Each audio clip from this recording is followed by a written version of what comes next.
इस क्वेश्चन में कह रहा है निम्नांकित चित्र में प्रदर्शित परिपथ के लिए ज्ञात कीजिए।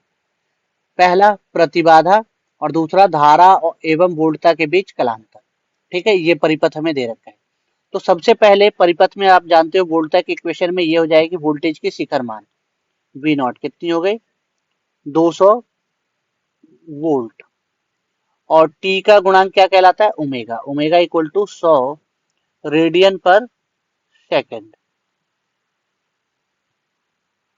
ठीक, अब आर दे रखा है कितना 500 ओम, एल दे रखा है 10 हेनरी और सी दे रखा है 20 गुणे 10 की पावर -6 फैरेड। ठीक, तो पहले प्रतिबाधा निकालना है। तो प्रतिबाधा से पहले हमें निकालना पड़ेगा प्रेरकीय प्रतिघात एक्सएल। प्रेरकीय प्रतिघात XL equal to omega L. XL कितना है, एक्सएल है हमारा सॉरी ओमेगा कितना है 100, एल कितना है 10, तो कितना आ गया 1000 ओम। ठीक, ये हो गई हमारी एक्सएल। अब निकाल लेते प्रेरकीय प्रतिघात। प्रेरकीय प्रतिघात एक्सी, एक्सी इक्वल टू होता है 1 बाय ओमेगा सी।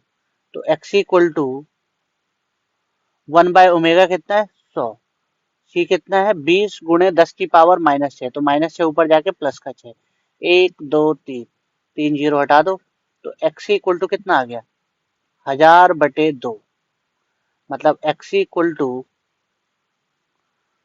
500 ओम। ठीक, अब प्रतिबाधा क्या हो जाएगी Z equal to root under R का square plus XL minus XC का whole square, XL minus XC का होल स्क्वायर। तो जेड बराबर हो गया आर का स्क्वायर कितना 500 का स्क्वायर प्लस एक्सएल कितना है 1000 माइनस 500 का होल स्क्वायर। तो जेड बराबर हो जाएगा 500 का स्क्वायर प्लस 500 का स्क्वायर, दोनों सिमिलर वैल्यू का स्क्वायर है तो √2 की गुणा कर दो, तो जेड बराबर कितनी हो गई 500 √2, 500 √2 ओम। ठीक है, ये हो गया हमारा पहला प्रतिबाधा निकाल लिया हमने। दूसरा काम आपको क्या दिया गया है कलांतर निकालने के लिए पूछा गया है धारा और वोल्टता के बीच। तो कलांतर का फॉर्मूला होता है tan phi इक्वल टू बड़ा कौन है इसमें एक्सएल एक्सी, एक्सएल बड़ा है तो XL minus XC by R. अगर एक्सी बड़ा होता तो फिर एक्सी माइनस एक्सएल कर देते।